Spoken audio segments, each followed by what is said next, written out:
Whenever we talk about the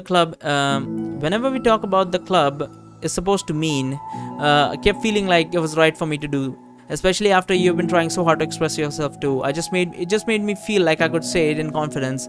Your friendship doesn't have to change. It's so silly. The club is only 2 people, but it already means this much to me. Monica feels a tightening sensation in her heart.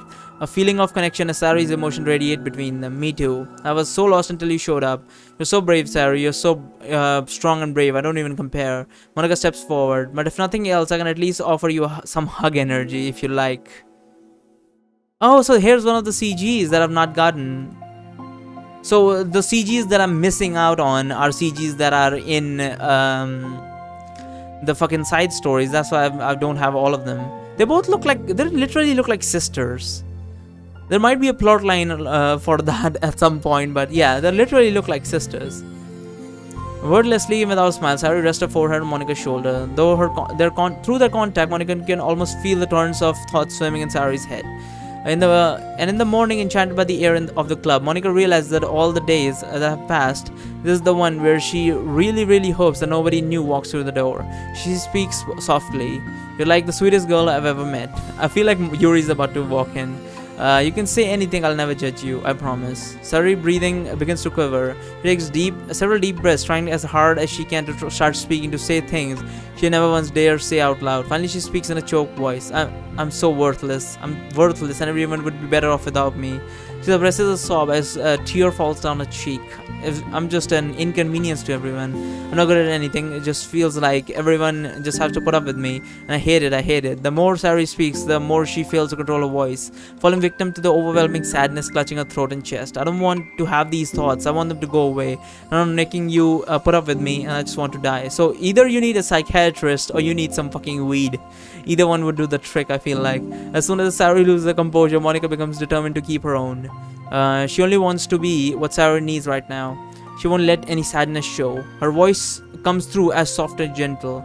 This isn't putting up with you. It's just being your friend. Monica offers a few words of comfort, but she knows Saru said it herself, that the thoughts Saru experiences are ones that don't belong. Saru can't magically make them go away. The most she can do is help Saru battle them like a good friend would. And when she decided to drop some truth bombs in her head, she actually killed her in the main game. You have so much value to me and your other friends too. This club wouldn't have been the same without you. I really mean that.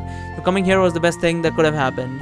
Even if we never got any members, I would still be happy. That's why we bought you here. What? That's what you brought here, okay? You brought us a vision. You also brought happiness, and that's your favorite thing to do, right? Sarah doesn't respond, but Monica feels her gently nodding. Like, fucking pat her head or something. Like, you're girls, right? I can't do this with a guy. I can definitely tell you that.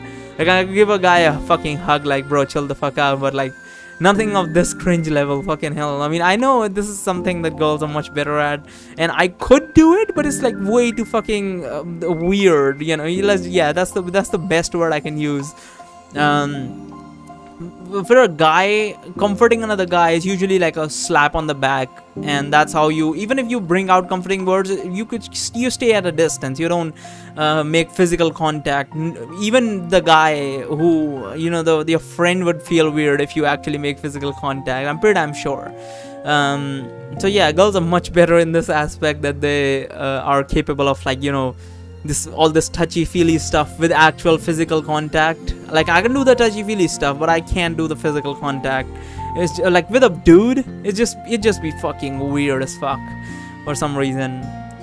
Sarah doesn't respond, but Monica feels a gently nod. No more words are needed between them. Cool. The two share their embrace for a while longer. Monica lets Saru take as much time as she needs. Once her breathing steadies, her sniffles fully cease, Saru lifts her head and wipes her eyes. I guess I needed that. Some days are harder than the others. Well, I'm here whenever you need me. But any other time, make sure that things are the way they usually are. It's what makes you happy. Thanks. You're the best. No, you are. The two exchange smiles. You know, I'm sorry for bringing this up all of a sudden, but have you considered talking to a professional? Saru nods. It's scary, since it's already so hard to tell people, yeah. Well, of course, it will always be your choice, but if you ever looking to find the courage for it, I can do my best to help you. Thanks. I think it's helps knowing that you would. Saori suddenly yawns and stretches. Well, that made me tired and hungry. Well, I wouldn't make you do any work today, so if you're not up for it. No, I want to. I mean, I can say that is definitely one thing that makes me happy. Monica smiles, but I might want to get a snack first. All of a sudden, the sound of the door causes the two of them to turn their heads. The door opens halfway, then stops, and a face peeks inside. A face that seems familiar. And that's gonna be Yuri, I believe. And that's the side story for these two. And there's still so many. Like, are there 6 of them? 1, 2, 3, 4, 5, 6. Yeah, 6 of them, and then 12 all of on in total. So we're gonna go with this one, which is going to be about Saori and Yuri, apparently. What is that face she's making? The Natsuki and Monica, Saori and this girl. Okay. Yeah, this is going to be a difficult one because these two are polar fucking opposites. So we're gonna get to that in a second.